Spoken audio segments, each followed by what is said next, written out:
Malouine, le drapeau britannique flotte à nouveau, mais lourde perte de part et d'autre. La position française, réaffirmée par François Mitterrand, pour un retour à la paix dans le respect du droit. La mort de Georges Gosnat, ancien ministre communiste, trésorier du PCF. Enfin, la victoire du Français Marcel Tinasi dans Bordeaux-Paris. Mesdames, Messieurs, bonsoir. Ce drapeau est un symbole, bien sûr. L'Union Jack, l'emblème britannique, claque à nouveau dans le vent glacé des Malouines. Difficile de dire avec précision combien de soldats anglais ont débarqué sur les îles. Les chiffres varient entre 400 et 2500. Mais personne ne nie plus maintenant que les Britanniques ont bien réussi à établir une tête de pont dans la baie de San Carlo, c'est-à-dire dans l'île est des Malouines. Nous allons avoir malheureusement pas d'image encore de ce débarquement, mais un témoignage vécu presque en direct par les Anglais grâce à l'un de leurs envoyés spéciaux sur le porte-avions Hermès. Écoutez donc notre confrère Mike Nicholson. And between the ships and the troops, taking ashore supplies of food, ammunition, water.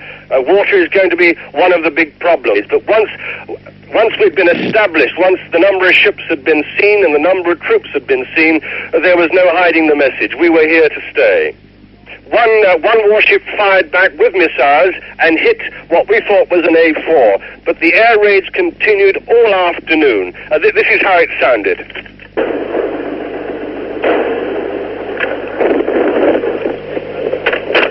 There are 5 Mirages coming in.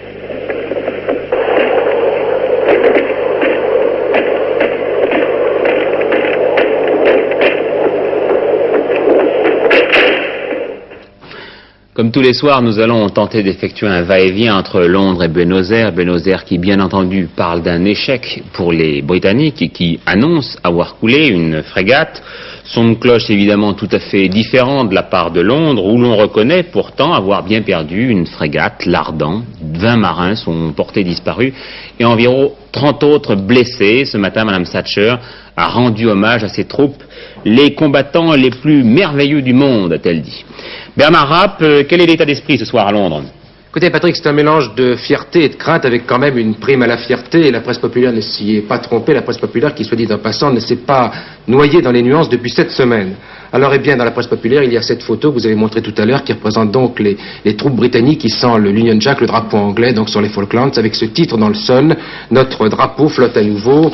Même type de photo, même type de titre dans le Daily Express avec Nous revoici, et puis dans le Daily Star, eh bien, le drapeau anglais flotte de nouveau et toujours cette photo. Fierté aussi au 10 Downing Street, où Margaret Thatcher, vous l'aviez dit, a rendu hommage aux combattants en disant nous avons les combattants les plus merveilleux du monde. Une réflexion qui vient un petit peu en écho d'une autre réflexion qu'elle avait lancée devant les journalistes il y a maintenant 3 semaines, lors du premier assaut contre l'île de Géorgie du Sud. Elle avait dit réjouissez-vous. Alors la crainte, eh bien, elle est plus diffuse, elle tourne autour de 2 pôles. Le premier pôle, c'est que va-t-il se passer, comment vont tourner les combats, puisqu'on sait maintenant que les 48 heures qui viennent, les 2 jours qui viennent vont être cruciaux. Et puis, la seconde raison de crainte, eh bien, c'est le bilan, car on n'a aucune information sur le bilan, sur le coût en perte, en vie humaine. Mais Bernard, vous avez davantage de détails sur le débarquement lui-même ? Écoutez, on a donné beaucoup de détails toute la journée. On peut ajouter peut-être 2 choses ce soir, 2 informations nouvelles. Il apparaît effectivement que pas mal de matériel a été débarqué sur les îles pour donc appuyer les troupes britanniques qui ont débarqué. Notamment des chars légers de type Scorpios, qui, je pense qu'on pourra nous le dire précisément, seraient très importants pour mener les opérations. Et puis des missiles rapides, qui sont des missiles anti-aériens, qui permettraient d'éviter aux troupes au sol, donc d'être attaquées par l'aviation argentine. Et la seconde information, eh bien, c'est que les opérations vont se poursuivre très vite et très fort, c'est le chef d'état-major qui l'a dit, et puis M. Nott, le ministre de la Défense, a dit quant à lui, eh bien, que maintenant il fallait reconquérir la totalité des îles. Et le fait qu'apparemment il y ait de lourdes pertes britanniques ne modifie pas, disons, l'attitude de l'opinion publique ?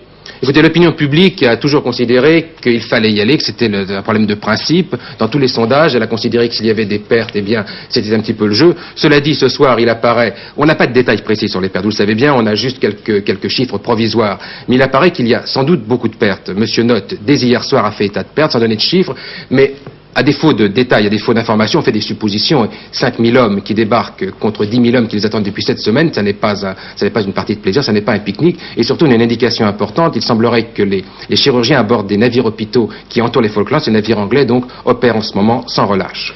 Merci Bernard. Alors justement, toutes ces batailles de chiffres nous posent à nouveau le problème du traitement de l'information de part et d'autre. Nos envoyés spéciaux en Grande-Bretagne nous disent ce que sont leurs sources officielles. Un reportage de Philippe Châtenay.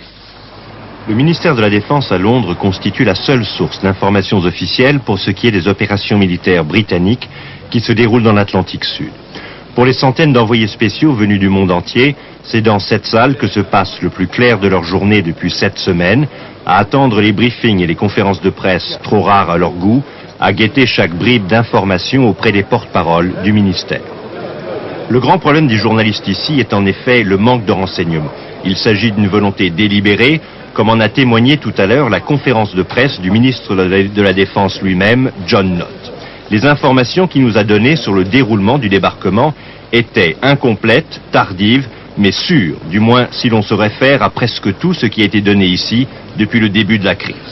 Explication britannique, on veut trancher avec le ton des communiqués militaires en provenance de Buenos Aires, des communiqués certes plus rapides, mais dont le triomphalisme est présenté ici comme la preuve de leurs limites. De toute évidence, on veut éviter de se voir reprocher plus tard des erreurs, des imprécisions et surtout des mensonges.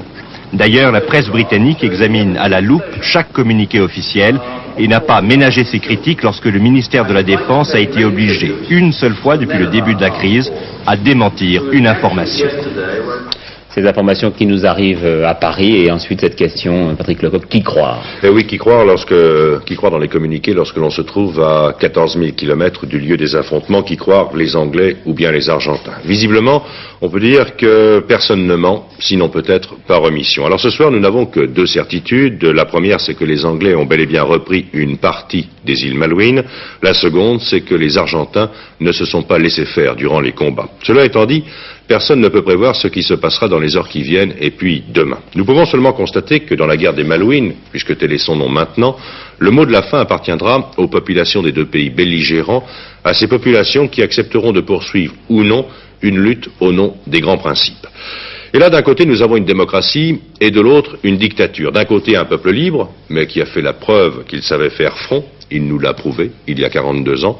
De l'autre côté, un régime qui ignore ce que veut dire le mot élection et qui règne par la contrainte, même si le peuple argentin semble aujourd'hui réuni dans la rue pour exprimer son nationalisme. D'un côté des politiques, de l'autre des généraux. Souvenez-vous, je crois que Clemenceau avait eu des phrases définitives à ce propos il y a quelques années. L'Union Jack flotte depuis quelques heures, cela est certain maintenant, à nouveau sur quelques arpents de terre des îles Malouines. Toute l'Angleterre aujourd'hui a dû y voir un symbole, celui de la primauté du droit sur la force, mais il reste que cette guerre ne fait que commencer. Voilà donc pour votre jugement. Malheureusement, nous n'aurons pas le point de vue argentin pour l'instant, puisque la communication n'est toujours pas établie avec Buenos Aires. Réaction ailleurs dans le monde, plusieurs capitales d'Amérique du Sud menacent de rompre leurs relations avec la Grande-Bretagne. Certaines d'entre elles veulent même réviser la nature de leur rapport avec Washington. Washington a répété qu'elle respecterait ses engagements à l'égard de Londres. L'agence TASS, elle, estime possible une intervention militaire américaine directe aux Malouines.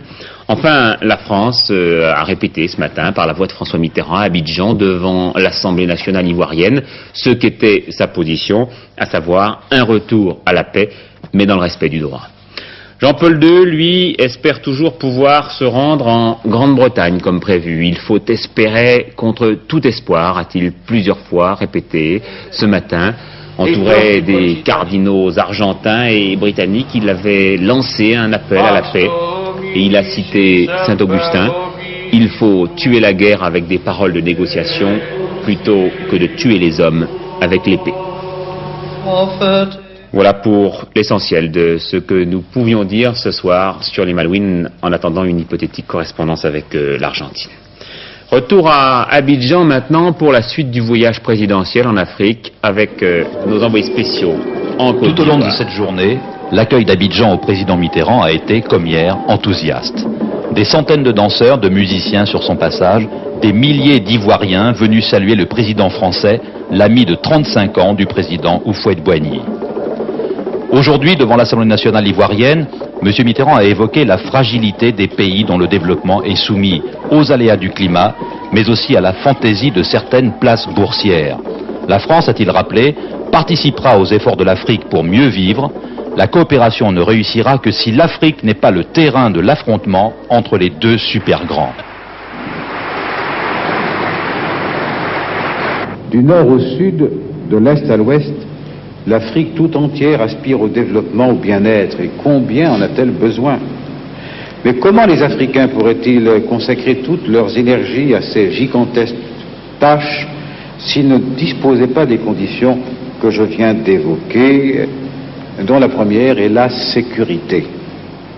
Et je n'ignore pas que l'inquiétude, ici et là, répandue devant les opérations militaires, aujourd'hui ponctuelles, circonscrites, mais qui, ici et là, dessinent toujours d'inquiétants projets, comme tout ce qui consiste à retarder l'indépendance inéluctable de la Namibie, par exemple, comme tout ce qui réveille les passions et les fanatismes, comme tout ce qui, en fin de compte, au travers de conflits considérés au point de départ comme locaux ou régionaux, prépare l'inévitable retour en force des conflits propres à l'Est et à l'Ouest, substitués de jour en jour aux problèmes du Nord et du Sud. Sur ce point, la sécurité est indispensable au développement. Le président Houphouët-Boigny est parfaitement solidaire du chef de l'État français. Demain matin, M. Mitterrand s'envole pour Yamoussoukro, le village natal de M. Houphouët-Boigny, devenu en quelques années un centre universitaire et culturel de la Côte d'Ivoire. Et pour la petite histoire, sachez que la voie express qui relie Abidjan à Bingerville, c'est-à-dire l'ancienne capitale ivoirienne, portera désormais le nom de François Mitterrand. Toujours pas de nouvelles ce soir de l'écrivain roumain Virgil Tănase, ou Tănase en roumain, disparu depuis jeudi matin, une disparition que les policiers prennent très au sérieux. Isabelle Béchler. C'est au moment où il prenait son courrier jeudi matin à 9h30 que sa concierge a vu Virgil Tănase pour la dernière fois. Sa femme ne connaissait pas le nom de l'homme avec lequel il avait rendez-vous ce matin-là et depuis, il n'a pas refait surface. Pour la brigade criminelle, il s'agit selon toute vraisemblance d'un rendez-vous piège suivi d'un enlèvement. Virgil Tănase, 37 ans, était le chef de file des intellectuels roumains en exil à Paris. Interdit de publication dans son pays, il vivait en France depuis 1977 avec sa femme et ses 2 enfants. Tănase collaborait à une publication de dissidents, les Cahiers de l'Est, à Radio Free Europe et à des magazines français. Il avait écrit, voilà 3 mois, un article très violent contre Nicolae Ceausescu, c'est ce qui fait croire à une mesure de représailles des services secrets roumains. Un ami de Tănase explique les intimidations dont les dissidents faisaient. Il faut dire que, par exemple, avant la conférence de Madrid, ça a été une vague c'était une campagne de presse en Roumanie contre nous, pour nous dissuader, et puis une vague de lettres, de télégrammes, de coups de fil, toujours des menaces, et puis à Madrid où nous avons reçu des menaces, après Madrid, c'était des avertissements, et puis ce sont les bombes, les colis piégés que nous avons reçus. Et selon vous, qui peut être à l'origine de ça? Mais c'est clair, la signature est claire, parce qu'il y a des causes et des effets, non? C'est la police secrète roumaine. Tănase a été attaqué dans la presse roumaine, il a été menacé il y a des années. Et puis je pense toujours à cet article-là, dans lequel il a attaqué d'une façon féroce, disons, le clan, la famille impériale de Ceausescu. Oui, longue série d'attentats contre ceux qui ont fui le régime du président Ceausescu, le chef de l'État roumain qui aujourd'hui d'ailleurs semble vouloir reprendre en main l'appareil de son parti et a limogé son Premier ministre, Jean-Marc Ilouz. Voici Elie Verdet, le Premier ministre roumain limogé, ici en visite à Pékin il y a 2 ans. Remaniement en forme de purge qui fait suite à des milliers d'arrestations en Roumanie depuis quelque temps. Remaniement décidé par le chef de l'État roumain, Nicolae Ceausescu, au pouvoir depuis 15 ans, et qui, après avoir fait de sa propre femme, Elena, son vice-premier ministre, a fait défiler au pouvoir beaucoup de ses cousins ou autres beaux-frères. À un moment où la Roumanie endettée doit faire face à de sérieuses difficultés économiques, des mesures de rationnement alimentaire ont dû y être imposées, le népotisme voyant du chef de l'État roumain semble de plus en plus indisposer Moscou. Le plénum du comité central du PC roumain pour les questions idéologiques a été reporté plusieurs fois en 1 an. Alors malaise économique, malaise idéologique, en frappant haut et fort dans son propre entourage, c'est peut-être autant à l'URSS qu'à son propre peuple que Nicolae Ceausescu a choisi de désigner des coupables. Nous l'annoncions hier, le déficit du commerce extérieur de la France s'est brusquement aggravé en avril, dépassant les 10 milliards de francs en données corrigées des variations saisonnières, ce qui n'était jamais arrivé. Alain Doubeski analyse les postes les plus déficitaires de la balance. Le plus inquiétant dans le déficit du commerce extérieur d'avril, c'est l'agroalimentaire. En effet, ce secteur traditionnellement excédentaire, cette fois, passe au rouge. Un déficit de 244 millions de francs le mois dernier, dû essentiellement à la chute des cours mondiaux du sucre et au maintien tout juste du cours des céréales. Deuxième source d'inquiétude, l'augmentation de nos importations. L'automobile, par exemple, plus 20% d'étrangères le mois dernier.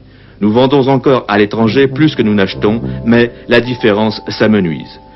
Progressent également de 35% les importations d'électroménagers et d'électronique grand public. Baisse par contre de nos exportations, par exemple les invisibles, assurance, tourisme, ingénierie, appelés ainsi par opposition aux produits industriels ou agroalimentaires, eux bien visibles. On ne peut conclure sans évoquer l'alourdissement de notre facture énergétique d'avril, plus 2 milliards 100 millions de francs. Explication, un dollar cotait 6 francs 24 le mois dernier, contre 6 francs en moyenne au cours du premier trimestre. Oui, on parle en effet souvent, presque uniquement des chiffres du chômage et de l'inflation, mais beaucoup moins, en tout cas beaucoup plus rarement de ceux du commerce extérieur. Or, il s'agit là, Philippe Sassier, d'un indicateur économique essentiel et qui s'est donc brusquement dégradé le mois dernier. Oui, ces chiffres sont exécrables, a grimacé Michel Jobert en les commentant et en lançant une de ces formules énigmatiques qui laissent un petit peu perplexe ceux qui l'écoutent. Ils sont utiles, a-t-il dit, dans la mesure où il ramène l'attention gouvernementale sur une activité essentielle à la nation. Alors, est-ce à dire qu'il faut une mauvaise note sur un carnet de notes trimestriel pour qu'on se rappelle l'élève économie française, ou bien est-ce à dire tout simplement qu'en période d'arbitrage budgétaire, Michel Jobert réclame un petit peu plus de moyens. Mais la veille, ici même, à ce micro, eh bien, Jacques Delors avait prêché la patience, la solidarité, l'effort. Et beaucoup ont compris que le ministre de l'économie voulait expliquer qu'avant de partager, il fallait d'abord produire. Mais à y regarder de près, les propos de Jacques Delors et de Michel Jobert vont dans le même sens et ils expriment la même préoccupation, celle de conserver la plus grande rigueur dans la conduite des affaires économiques. Car au-delà des petites phrases, eh bien, il y a d'abord les chiffres, ils font moins de bruit quand ils tombent, mais ils causent plus de dégâts. Le conflit chez Citroën, le médiateur poursuit ses consultations. Il a reçu aujourd'hui les représentants de Force ouvrière, de la CGC et de la CSL. Hier, Jean-Jacques Dupeyroux avait vu la CGT et la CFDT. La mort de Georges Gosnat, député du Val-de-Marne, membre du comité central du PC et responsable depuis 34 ans des finances communistes. Il fut l'un des premiers communistes à rentrer dans le gouvernement après la guerre, sous-secrétaire d'État à l'armement dans le gouvernement Bidault en 1946. Pour Georges Marchais, c'est un homme de cœur exceptionnel qui disparaît et un parlementaire entièrement dévoué au service de l'État, un grand patriote. Suite de la 5e conférence nationale du secteur entreprise du PS en présence aujourd'hui de Jacques Delors et de Michel Rocard. Ouverture du festival de Nîmes, un festival de la jeunesse pour la paix et le désarmement, sans personnalité, lançant par ailleurs un appel pour une marche de la paix le 20 juin à Paris. Et puis, 2 congrès de parents d'élèves, celui de la Fédération Schléret à Aix-les-Bains, léger virage à gauche des dirigeants, nous dit notre envoyé spécial Lorraine Cusin, mais la Fédération considère le syndicat national des instituteurs, le SNI, comme la principale résistance à un vrai changement. Et puis, autre congrès à Aix-en-Provence, celui de la Fédération des Marais, beaucoup plus sévère à l'encontre du ministre de l'Éducation, Alain Savary. Les congressistes des 2 ex auront pu commenter peut-être dans les couloirs ce fait divers qui nous interroge tous et qui s'est passé dans une école de Grigny, près de Paris. C'est hier matin à la reprise des classes qu'on a découvert les dégâts. 3 salles mises sans dessus-dessous par des visiteurs nocturnes. Ils auraient pénétré dans l'école par des vasistas. Les enquêteurs pensent à de jeunes adolescents. Un acte symbolique, disent les enseignants de l'école. C'est plus ou moins des enfants de 15-16 ans qui se retrouvent au chômage parce qu'ils n'ont pas de formation et ils en veulent à l'école de ne pas leur en avoir donné. Alors ils se retrouvent à se balader, à traîner dans la grande borne. Alors qu'est-ce qu'ils font? Ils cassent. Ils cassent, ils saccagent, c'est même pas des vols, c'est du saccage. Tant qu'on ne voudra pas essayer de porter un peu d'aide à ces familles presque du quart-monde, qui sont complètement démunies, et ça, on les connaît tous.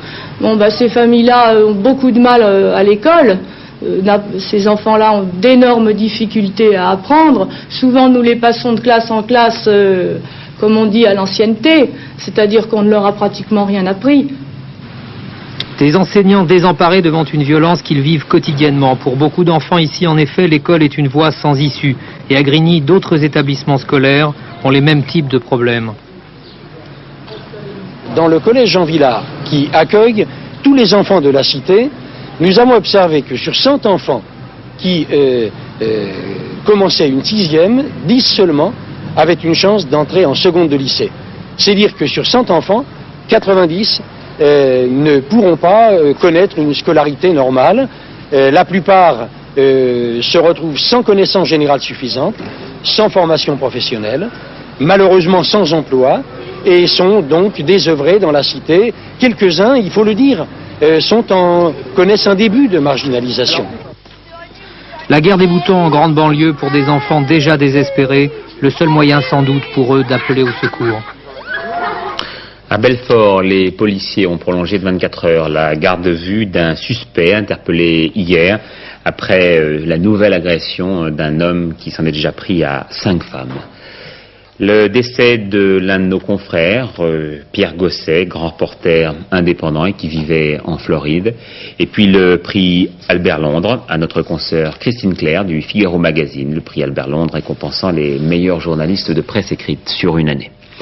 Les sports maintenant, avec tout d'abord la victoire dans Bordeaux-Paris de Marcel Tinasi devant son compatriote Maurice Le Guillou. Olivier Ray.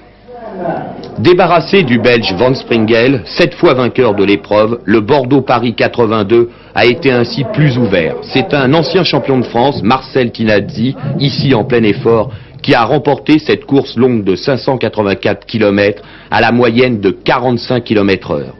Tout s'est joué à 70 km de l'arrivée. C'est là que Tinasi a rejoint puis lâché Maurice Le Guillou, un coéquipier d'Hinault. Sans jamais se désunir, Tinasi allait réussir à prendre 1 minute d'avance à Le Guillou, qui, bien que malade en fin de course, s'est accroché jusqu'au bout. Tinasi était cet après-midi le plus fort, et à Fontenay, il devançait Le Guillou de 58 secondes et Pascal Poisson de près de 5 minutes. Passer 13 heures sur un vélo, voilà un superbe exploit. Et dans le Giro, si l'Italien argentin, enfin c'est son nom, Argentine si vous voulez, qui a remporté la 8e étape, Moser conserve le maillot rose. En basket, Limoges a battu Villeurbanne en finale de la Coupe de la Fédération à Reims, 116 à 100. En automobile, c'est finalement René Arnoux qui, aux côtés de l'Italien Riccardo Patrese, sera en première ligne. Au Grand Prix de Monaco, il a réussi le meilleur temps aux essais. Finalement, les Talbot-Ligier feront bien le Grand Prix. Demain, Jacques Lafitte et Elie Shiver sont d'accord pour prendre des risques, a dit Guy Ligier. Et puis dans la Transat La Rochelle, la Nouvelle-Orléans, un appel de détresse d'Olivier Moussy, son bateau menace de se disloquer. Avec vous maintenant, Pierrette Bresse, les pronostics pour le tiercé de demain. Bien oui, tiercé demain à Longchamp, dans le Prix de l'Esplanade, une épreuve longue de 2500 mètres qui s'adresse à un lot de 18 chevaux de qualité, très connus et surtout habitués de ce style d'épreuve à tiercé, 2500 mètres, grande piste avec arrivée au 2e poteau. La course est très ouverte car il n'y a pas vraiment de grands favoris qui se détachent. Alors je pense qu'un cheval comme Palikaraki, que vous allez voir maintenant, pourrait très bien prétendre participer à cette arrivée de tiercé. D'ailleurs, son entraîneur Christian Doumen nous confirme par ses propos enthousiastes que Palikaraki a de sérieuses chances à défendre.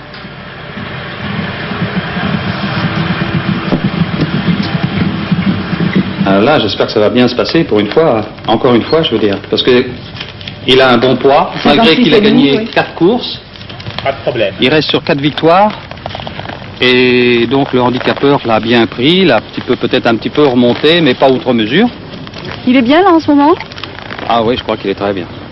Franchement, je pense qu'il est très bien parce que il a eu quand même le temps de 15 jours de récupérer de son voyage à Lyon, où il a eu une victoire assez facile, donc il n'a pas été épuisé par cette course. Alors il sera dans les 3 premiers. Et je ne sais pas qui est-ce qui va rester, mais enfin je pense qu'il doit avoir toutes ses chances de bien courir dans cette course-là. Surtout avec le terrain souple, ça va lui donner une petite chance supplémentaire. Alors voici maintenant le pronostic que je vous propose, avec en tête Wehin et Tobiano qui dépendent tous deux de l'écurie de Jack Millington Jr. Ensuite Palikaraki monté par Perrotta, Pirojok le numéro 7, Santan Aquila le numéro 16, Honest Nephew le 2, Val d'Heureux le 10, Prince Tête le 4. Voilà, 13, 12, 5, 7, 16, 2, 10 et 4. Voilà, il faut que je vous dise encore que dans le Grand Prix des internationaux d'Italie en tennis, on va vers une finale Telcher contre Gomez, et puis qu'un couple de jeunes mariés a été sauvé par un tonnier soviétique, sauvé de la noyade. Ce couple de jeunes mariés effectuait un voyage de noces de France au Brésil à bord d'un yacht très endommagé à la suite d'une tempête. Justement, la tempête, nous y venons avec Alain Gillot-Pétré et sa météo. J'y suis pour rien, mais je vais vous parler de tempête quand même, parce que nous avons en ce moment un phénomène météorologique assez particulier, des dépressions bolides. Voilà, je vous ai schématisé ça sur cette carte. Voici le mauvais temps qui est passé aujourd'hui, vous l'avez tous vu. Eh bien, ce mauvais temps se déplaçait à 65 km/h. Il n'y avait pas des vents à 65 km/h à l'intérieur. L'ensemble se déplaçait à 65 km/h. Et derrière, sur l'Atlantique, il y a une deuxième dépression qui arrive en plein ouest, et elle va à 85 km/h. C'est vraiment extrêmement rapide. Alors, demain, eh bien, cette dépression devrait percuter, à moins que la nature n'en décide autrement, devrait percuter la France par le centre et par le golfe de Gascogne. Donc pour demain, sur tout le centre du pays et le sud-est même et le Languedoc-Roussillon, du mauvais temps avec beaucoup de nuages, des orages, de la pluie, même tendance orageuse sur le bassin méditerranéen, avec quand même de très belles éclaircies en Corse. La Corse devrait être épargnée, et puis quelques éclaircies sur la côte d'Azur. Au nord du pays, c'est un ciel variable. Peut-être aurons-nous quelques éclaircies aussi, mais cela sera du nord de la Bretagne au Cotentin, au bassin parisien et au nord-est. Il y aura de toute façon des nuages et des averses. Les températures prévues pour demain par la météo nationale, à l'exception du nord-ouest où il fait assez frais, partout ailleurs ça baisse. On ne voit pas l'île, on voit l'île, 16 degrés. Partout ailleurs ça baisse et c'est en dessous des normes saisonnières. Il fait plus chaud d'habitude, 17 degrés à Paris, 23 c'est le maximum sur la Méditerranée. Demain dimanche 23 mai, 2 minutes de soleil en plus, levé 6h02, couché 21h34, c'est demain la nouvelle lune également et c'est la fête de tous les Didier. Voilà, je vous rappelle qu'au Malouine, le drapeau britannique flotte à nouveau, mais il y a eu de lourdes pertes de part et d'autre. La mort de Georges Gosselin, ancien ministre communiste et trésorier du PCF, et puis la victoire du français Marcel Tinasi dans Bordeaux-Paris. Maintenant, c'est plus Paris-Bordeaux, mais Bordeaux-Paris. À 23h15, Jacques Merlino reviendra sur tous ces événements. À 12h45 demain, Philippe Labro, et j'aurai le plaisir de vous retrouver à 20h. Bonsoir à tous.